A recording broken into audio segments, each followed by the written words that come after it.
এই যে এনে বাড়ি দিছে। আরে আরে পায়ের নোকে, এই যে পায়ের নোকে বাড়ি দিছে। পায়ের নোকে বাড়ি দিতে মুখের মধ্যে মুখে পাড়া দিয়ে জিজ্ঞেস করছে যে আমি কান্দি না কিল্লিগা, আমার এরকম মারার পরেও আমি কান্দি না কিল্লিগা।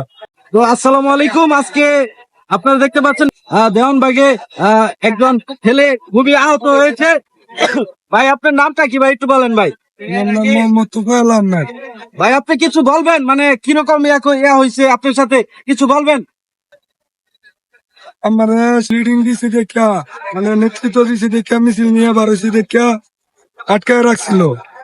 পরে ওই নিয়ে আমার আটকাইছে একা পায়া, ঠিক আছে। পরে ওই মাজারের সামনে একটা বাড়িতে নিয়ে ঢুকাইছে।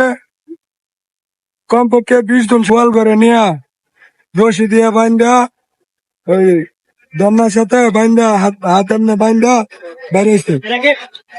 টানা 50 মিনিট আমার মানে মানে শারীরিক নির্যাতন করছে, অনেক হুমকি দামকি দিছে। আমারে বলছে যে আমি ছাত্রলীগ করি নাকি, আমারে কেউ টাকা দিছে নাকি, আমার লিডার কেডা, মসজিদের ইমাম সাহেবের কথা বলছিলাম, বলছে যে মসজিদের ইমাম সাহেবের নাম কি, এইভাবে তারা কথা বলছে, আক্রমণাত্মক কথা বলছে। আমি টাকা খাইয়া গেছি নাকি এটাও তারা জিজ্ঞেস করছে।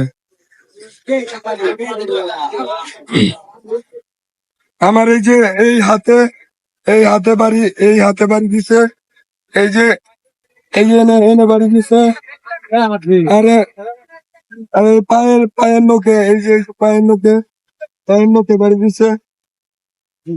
পায়ের নোকে বাড়ি দিতে মুখের মধ্যে মুখে পাড়া দিয়ে জিজ্ঞেস করছে যে আমি কান্দি না কিল্লিগা, আমার এরকম মারার পরেও আমি কান্দি না কিল্লিগা। পরে আমি বলছি যে স্যার আমি শহীদ হইবার লেগে আছি, আমি কান্দাম কিল্লিগা। এটা বলতে আমার মুখের উপরে পাড়া দিচ্ছে, ঠিক আছে। আমি তো কোনো ব্যক্তিগত স্বার্থ লেগে আইছি না, আমি ইসলামের সাথে আসছিলাম, আমার তারা এই অবস্থা করছে। এখন ভাই আজকে মানে এতটুক আঘাত পাওয়ার পরেও আজকে যে দেওয়ানবাগের গেটটা ভাঙতেছে, আপনি তাতে কেমন খুশি? আমি অনেক খুশি, ইনশাল্লাহ। দেওয়ানবাগের রাস্তায় গেট ভাঙতেছে, কালকে সব ভাঙবো ইনশাল্লাহ। আমি দাম এই ভাঙ্গা হাত লইও ইনশাল্লাহ ইনশাল্লাহ ইনশাল্লাহ আমি দাম কিছু হারতাম না ইনশাল্লাহ।